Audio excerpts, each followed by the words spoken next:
Monsieur Oumou, merci d'être là. Bonjour Mariam. Bonjour, monsieur Oumou. Alors, comment est-ce que l'on sort de la timidité? Ah, ça c'est une grande question. Grande question. Voilà, ça va dépendre de chaque être humain, mais il y a des principes qui conviennent à tout un chacun qu'on peut énumérer. D'abord, c'est quoi un timide? Voilà, un timide, c'est quelqu'un qui manque d'autorité. Il manque d'aisance, il est complexé, il a honte. Quand il arrive quelque part, il a honte. Il ne peut pas oser, il n'ose pas. Oh, l'anagramme de oser, c'est rose. Si tu oses, tu as la rose. Mais il n'ose pas.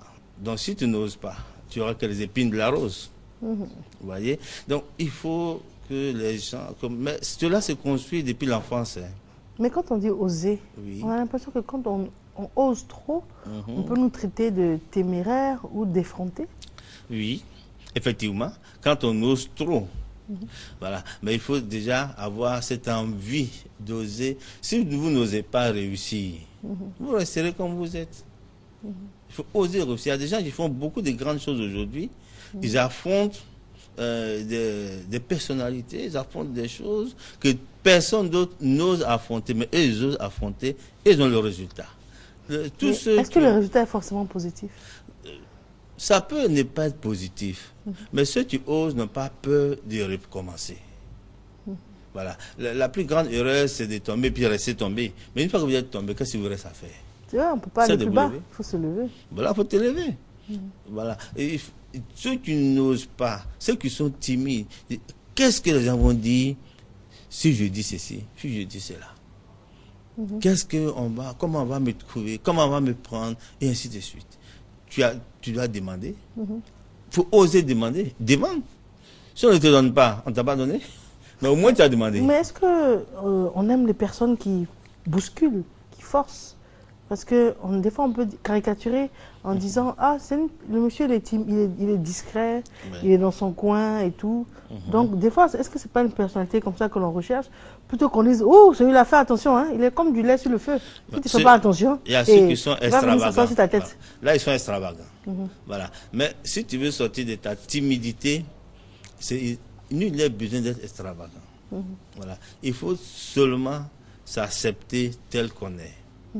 Or, le timide, déjà, ne s'accepte pas tel qu'il est. Il pense qu'il est moins que les autres. Et ce que les autres arrivent à faire, il se dit, est-ce que je peux arriver à faire ça? Moi, je ne peux pas. Je ne peux pas y arriver. Mais si tu penses que tu ne peux pas y arriver, tu n'y arriveras jamais. Je vous prends un exemple concret. Dans une société, il y a des remous dans le personnel, par exemple. Et il y a un déjeuner où le patron a pertinemment conscience que pour affirmer ses troupes, il faut qu'il soit très proche donc, de ses collaborateurs. Donc il organise un déjeuner avec ses collaborateurs. Donc depuis le monsieur qui a la guérite jusqu'au DGA, tout le monde est convié. Donc c'est l'occasion pour le DG d'être assis à côté du comptable ou à côté du portier. Oui. Et justement, il y a quelqu'un qui ose s'adresser au DG en disant « Ah, DG, vraiment, il faudrait qu'on puisse en discuter et tout. Voici un problème clé. Mais comme nous, on est à ce stade de la hiérarchie, on n'aura jamais l'opportunité de nous adresser à vous. Voilà. Donc l'occasion m'est donnée. Voici le problème qui se pose, par exemple. Oui. On va dire qu'il a osé. Il a osé poser son problème. Oui. Il a posé son problème. Maintenant, les répercussions. Oui. On peut très bien se dire, oula, celui-là, d'abord sa hiérarchie directe. Pourquoi tu n'es pas passé par moi?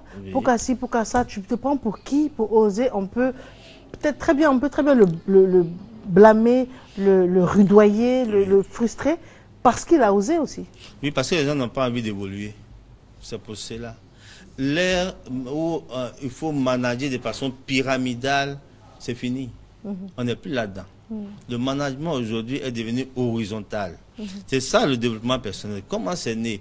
C'est qu'il y a une dame aux États-Unis. C'est américain cette manière de manager. Est-ce qu'on calque le modèle américain? Parce que le modèle européen n'est pas comme ça. N'est pas comme ça. Donc est-ce qu'on n'est pas toujours sur le modèle européen? J'en viens. Les Européens sont en train de copier ce que les Américains font. Et nous ne devons pas rester à la traîne. Nous devons y aller en même temps. D'accord. Voilà, parce que cette dame-là, ce management, c'était quoi? Le matin, elle vient, il y a une cafétéria au sous-sol. Elle descend à la cafétéria et prend le café avec tous les employés qui sont là. Alors, chacun, bon, au début, ils étaient un peu timides. Ils n'osaient pas aller jusqu'à elle. Et puis après, il y a un qui est allé, dit, madame, moi, j'ai tel problème et depuis, ça ne se résout pas. Ah bon? Elle appelle son supérieur, il faut me résoudre ce problème. Il y a un autre qui vient. En fin de compte, tout le monde pouvait avoir accès à cette dame qui était PDG, parce qu'elle a donné cette occasion-là de prendre le petit café avec tout son monde. Et donc, la personne, elle a pu donc pouvoir avoir accès, elle aussi, à ces personnes. Et ces personnes aussi ont eu accès à elle. Le résultat, en fin de compte, chiffre d'affaires, tu doubles. Parce qu'elle a motivé aussi. Elle a osé d'abord descendre. Eux aussi, ils ont osé venir jusqu'à... Comme elle est descendue, j'ose aller poser mon problème. Et tous les problèmes ont été résolus. Parce qu'il y a des problèmes quand ce n'est pas résolu. Vous avez, par exemple, le lundi, vous faites des réunions de direction. Et puis, quelqu'un fait une faute le mardi. On attend lundi suivant pour pouvoir décider de son sort. Pendant une semaine, la personne est stressée. Quand tu es stressé, tu ne peux pas être rentable. Ta société, tu perds. Dans le développement personnel, qu'est-ce qu'on fait? La personne a fait une faute le mardi. Jusqu'au mardi, avant la fin de la journée, le problème est réglé. On passe à autre chose. Ouais, c'est comme ça que les choses doivent se passer maintenant. Là où la pyramide, c'est fini. Tout est horizontal. Voilà. Moi, la secrétaire a un problème, elle vient discuter avec moi. Le commercial a un problème, il vient discuter. Tout le monde peut avoir accès aux responsables aujourd'hui. Et c'est ça qui fait marcher la structure. Voilà. D'accord. Au lieu de rester là, bon, attendre, qu'est-ce que mon sort, c'est comment? Non. On règle en même temps. En même temps. Voilà. Alors ça, dans le domaine professionnel. Je prends un autre exemple, dans le domaine familial, par exemple. Les enfants sont en train de discuter et puis sont peut-être pas d'accord avec la vision que les parents ont de X ou Y chose. Et il y en a un qui n'est pas forcément le plus âgé, qui dit, mais attends, il faut qu'on lui dise la vérité. On ne peut pas continuer comme ça. En tout cas, moi, je vais l'affronter parce que papa joue à l'épouvantail. Mais au moins, on est ses enfants, on peut quand même lui dire ce qu'on pense. Bien sûr. Disons que ce soit le deuxième de ces trois garçons qui le fasse. Parce que le premier est trop timide. Le premier est trop timide. Il n'ose pas. Le dernier est un peu jeune. Donc, c'est celui qui est un peu au milieu, là, l'intermédiaire, qui ose prendre les devants. Il va voir son père, il dit, papa, je veux te parler, on a un problème, voilà. Alors, le fait qu'il ait osé affronter son père peut très bien se dire, mais attends, mais il est mal élevé celui-là. D'abord, tu sais très bien qu'on respecte la hiérarchie. Vous êtes en groupe. Si tu as un problème, tu t'adresses à ton grand frère. Parce que la culture le demande, le respect le demande aussi. Et c'est ton grand frère qui peut, lui, oser s'adresser à moi. Mais toi, tu te prends pour qui pour m'interpeller? Bon, voici un autre problème réel. Où le jeune homme, on peut lui casser cette volonté de s'assumer et puis de oser dans la vie par des restrictions culturelles. Ça, c'était avant. Nos parents d'avant étaient comme ça, c'est-à-dire carrés sur la culture, carrés sur la tradition. Mais nous autres, aujourd'hui, nous sommes une génération charnière. Un pied dans la tradition, un pied dans le modernisme. Ce qui fait que nos enfants qui nous suivent ne seront même plus dans la tradition. Ils seront totalement dans le modernisme. C'est des choses qui tendent à s'effriter. Voilà, c'est en train de disparaître. Le plus jeune, c'est-à-dire que le dernier même peut oser dire à papa, ah, on a un problème, parce que le plus grand n'ose pas. Mais si le papa est un peu consciencieux, il va dire, ah, celui-là, je pense qu'il peut aller loin parce qu'il ose m'affronter. Voilà. Dans la vie, c'est ceux qui ont osé affronter. Des fois, ça a leur détriment. Mais des fois aussi, ils ont pu sauver des peuples comme ça. On les appelle les pionniers. Vous savez, ceux qui sont arrivés dans le Texas au début, où tout était aride, pas d'eau, pas de verdure, rien. C'était des pionniers et c'est grâce à eux que le Texas aujourd'hui est ce qu'il est. Voilà. Mais si personne n'ose y aller, que faire? D'accord. Voilà. Alors vous avez posé la question de savoir comment sortir de la timidité. Alors comment sortir de la timidité? Alors, la première chose, c'est sa posture. Vous savez, quand vous partez quelque part, ou quand vous intervenez en public par exemple, c'est votre posture d'abord. Donc vous apprenez déjà à bien vous habiller et à savoir vous tenir. Bien s'habiller, ça veut dire quoi? C'est-à-dire quand vous devez parler en public, par exemple, vous ne pouvez pas porter conventionnellement, hein, un costume et une chemise. Et puis vous venez intervenir. Non.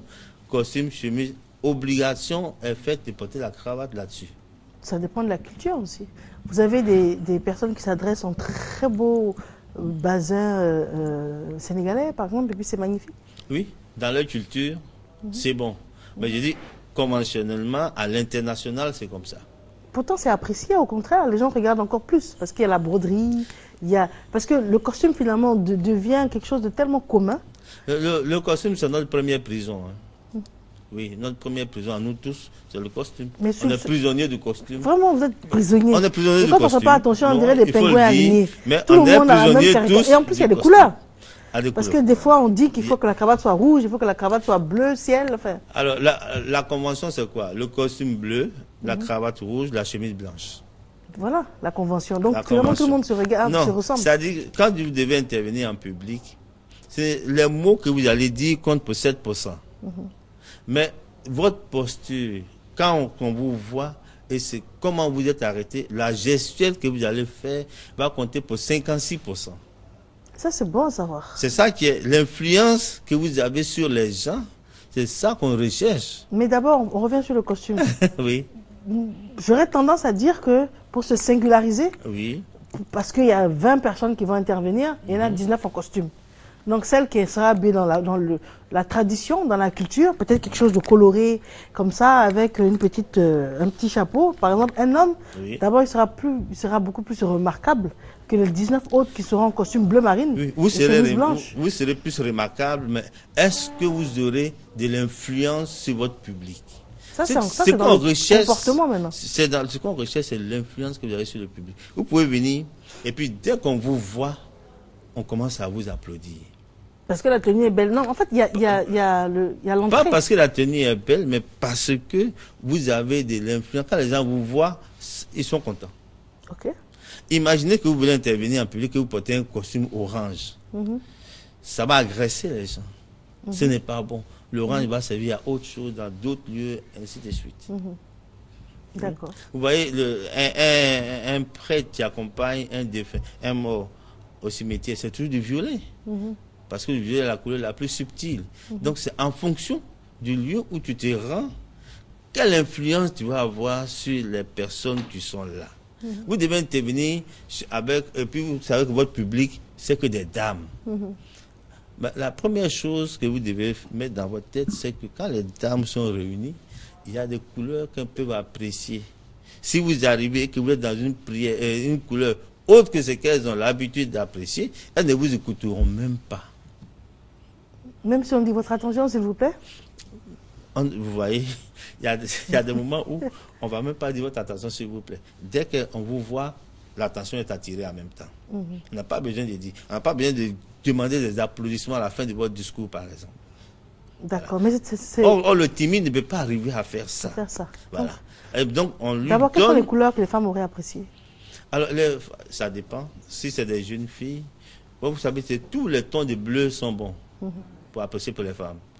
Alors, le bleu ciel pour les jeunes filles, bleu roi pour les femmes dans la fleur de l'âge et bleu marine pour au-delà de 45 ans, par exemple. Voyez? Maintenant, si c'est des personnes qui sont âgées, à partir de 60 ans, que vous venez, mais c'est le gris. Parce que le gris est la couleur qui nous amène dans la réussite sociale. Et le noir? Le noir n'est pas très indiqué, comme le jaune, l'orange, tout ça, ce n'est pas des couleurs indiquées. Voilà.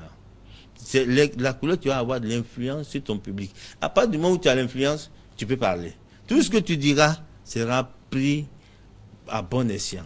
Donc ça veut dire que je suis habillé en jaune aujourd'hui, je n'aurai aucune influence sur mon public. Non. Vous êtes habillé en jaune, sur le public, il n'y a aucune influence. Et par contre, si j'étais en quelle couleur? En bleu, en bleu roi, bleu ciel, ou bleu marine, ou bleu Mitterrand. Des fois, on va vous demander de porter un bleu Mitterrand, un bleu Baladi. Vous voyez, c'est pour ça qu'on nomme les bleus. Les bleus, voilà. Tellement il y a en fonction des personnes que vous allez croiser. Donc, la personne qui est timide, à partir du moment où elle a porté l'habit, tu lui sied, où la personne même se sent bien là-dedans, ça lui donne la force d'aller parler.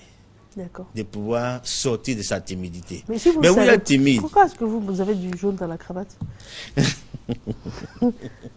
Le jaune, c'est la couleur chaude, chaleur. Ouais, il y a le jaune et le rouge.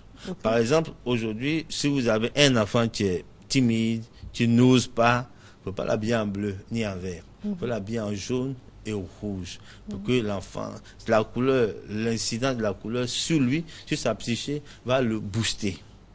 Ça l'aide de rien, mais si le Créateur a mis des couleurs autour de nous, c'est pour quelque chose. Voilà. Donc le timide, une fois qu'il est bien habillé, qu'il se sent à l'aise, qu'il voit que lui-même, il est bien dans sa peau, parce que ce qu'il a apporté lui plaît, il y a déjà un gage de sécurité pour lui. Mais le problème, c'est que si ça lui plaît, et puis qu'il n'est pas... il n'a pas d'aura parce que c'est du jaune, comment il fait? Parce que le jaune va lui permettre de prendre confiance en lui. En lui, mais oui. Vous venez de dire que le jaune n'est pas une couleur aisée pour aller, voilà. Pour aller parler. Et imaginez un costume jaune pour venir parler à un public.